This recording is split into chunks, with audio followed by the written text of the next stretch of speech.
आज मैं आपको सबसे पहले सप्लाई टाइप चेंज और कैटेगरी चेंज केस के बारे में बताऊंगी। सबसे पहले तो हमें 2.8 में लॉगिन करना है। 2.8 में लॉगिन करने के बाद हम एक अकाउंट लेंगे जिसके ऊपर हमें ये केस चलाने हैं।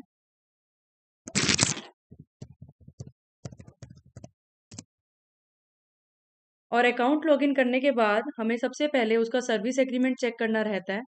सर्विस एग्रीमेंट चेक करने के लिए हम सर्विस एग्रीमेंट सर्च में जाएंगे और सर्विस एग्रीमेंट चेक करेंगे कि वो एक्टिव है। सर्विस एग्रीमेंट हमेशा एक्टिव होना चाहिए कोई भी केस चलाने के लिए, और हमारा सर्विस एग्रीमेंट एक्टिव है। अब हम इसकी कैर में इसका लोड चेक करेंगे और इसका सप्लाई टाइप चेक करेंगे। सप्लाई टाइप इसका 10 है और इसका लोड 12 है, जबकि सप्लाई टाइप हमारा लोड के अकॉर्डिंग 11 होना चाहिए। तो हम अभी गो टू केस में जाएंगे और ऐड पे क्लिक करेंगे और यहाँ से केस सर्च करेंगे। केस सर्च करने के बाद हम यहाँ पर कैटेगरी चेंज का केस सिलेक्ट करेंगे और ओके बटन दबाएंगे। और यहाँ पर जो कैर्स आएंगी उसको हम फिल करेंगे। यहाँ पर वो रीजन पूछ रहा है कैटेगरी चेंज करने का, तो हम डालेंगे यहाँ पर LMV 10 टू LMV 11। हम 10 से 11 करने जा रहे हैं LMV, और इसको फिर हम सेव करेंगे। सेव करने के बाद हमें चेक एंड क्लोजर डॉक्यूमेंट्स पर क्लिक करना है। चेक एंड क्लोजर डॉक्यूमेंट्स पे क्लिक करने के बाद हमें यहाँ पर कॉपी ऑफ बिल Y और N में आप वैल्यू ले सकते हैं, और वर्क कंप्लीशन सर्टिफिकेट इसकी वैल्यू आप यहाँ सर्च बटन से भी ले सकते हैं, यस और नो में, और इसको सेव कर देंगे। सेव करने के बाद हमें दोबारा चेक एंड क्लोजर डॉक्यूमेंट्स पर क्लिक करना है।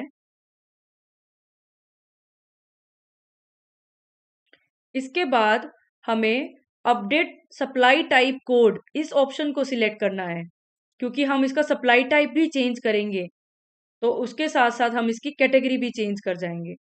तो इसके लिए हमें कस्टमर क्लास क्या लेना रहेगा, रेजिडेंशियल लेंगे, और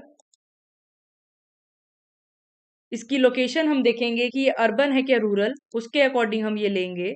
और हमें सप्लाई टाइप जो है वो 11 लेना रहेगा। अब सप्लाई टाइप 11 लेंगे और हम इसे सेव करेंगे, क्योंकि हमारा लोड 12 था, तो इसके लिए हम इसकी सप्लाई टाइप कर देंगे 11। और दोबारा एक बार हम सप्लाई टाइप कोड पर सिलेक्ट करेंगे ऑप्शन, और इसके बाद हम इसके प्रोसेसिंग फी पे करेंगे। प्रोसेसिंग फी का ऑप्शन सिलेक्ट करेंगे हम इसका, और इसके बाद इसका ऑफ साइकिल बिल जनरेट होगा।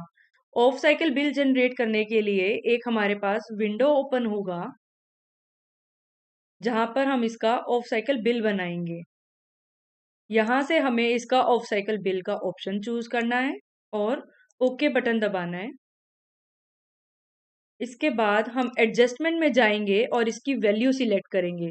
जो इसकी प्रोसेसिंग फीस रहती है हमें वो लेनी रहेगी, ये हम वैल्यू इसकी सिलेक्ट करेंगे और सेव का ऑप्शन चूज करेंगे। इसके बाद हम ऑफ साइकिल बिल को कंप्लीट करेंगे। ऑफ साइकिल बिल कंप्लीट होने के बाद हमारा जो स्टेटस है वो यहाँ पर कंप्लीट हो जाएगा। इसका मतलब हमारा ऑफ साइकिल बिल बन गया है।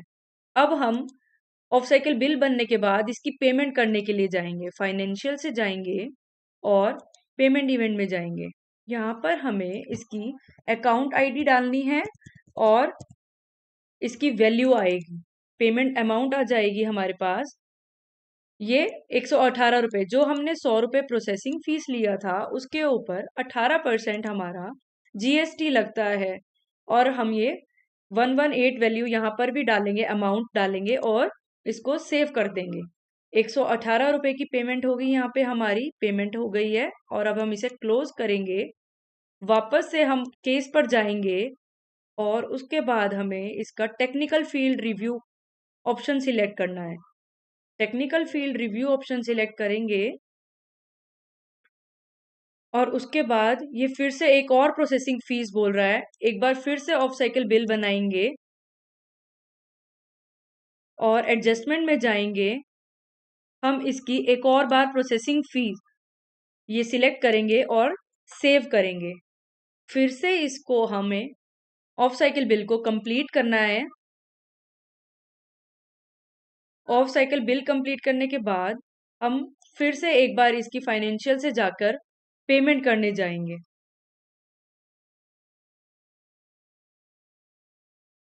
फिर से हमें यहाँ पर सेम प्रोसेस रिपीट करना है।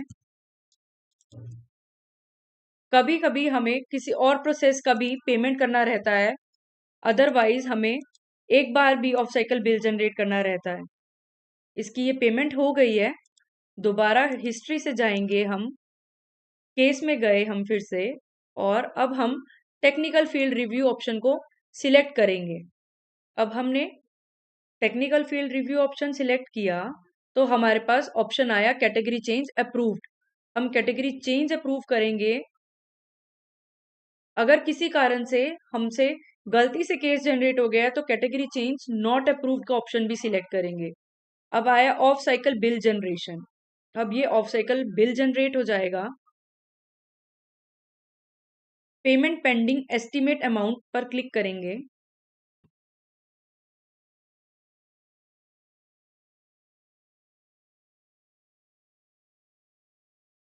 और अब हम रिफ्रेश का बटन क्लिक करेंगे।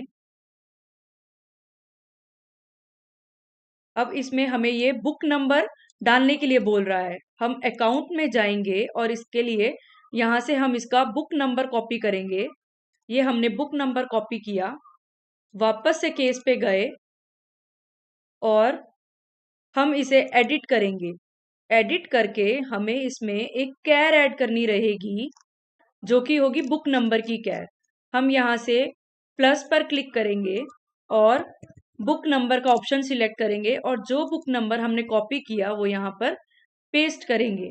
अकाउंट का बुक नंबर पेस्ट करके हम इसे सेव कर देंगे। ये आप पहले भी कर सकते हैं, अदरवाइज ये हमें जब कैर टाइप ऐड करने के लिए बोलेगा तब भी कर सकते हैं। और ये देखिए हमने केस में बुक नंबर ऐड किया और ये हमारा केस क्लोज हो गया। ये हमारा कैटेगरी चेंज का केस भी हो गया और ये हमारा यहाँ पर सप्लाई टाइप चेंज भी हो गया। अभी हम आपको सर्विस एग्रीमेंट में जाकर भी दिखाएंगे। हम सर्विस एग्रीमेंट में जाएंगे। पहले हमारा LMV 10 था। अब हमें ये दोबारा से सर्विस एग्रीमेंट में गए और लास्ट सर्विस एग्रीमेंट हमने चूज किया एक्टिव एसे जो था हमारा। आप देखिए सेंशन लोड हमारा 12 था, इसके लिए सप्लाई टाइप पहले हमारा 10 था और हमने कितना किया 11, तो ये हमारा फिर से सप्लाई टाइप 11 हो गया, जिससे कि हमारा सप्लाई टाइप भी चेंज हो गया और इसका कैटेगरी भी चेंज हो गया हमारा। तो ये था हमारा कैटेगरी चेंज और सप्लाई टाइप चेंज का केस। Thank you.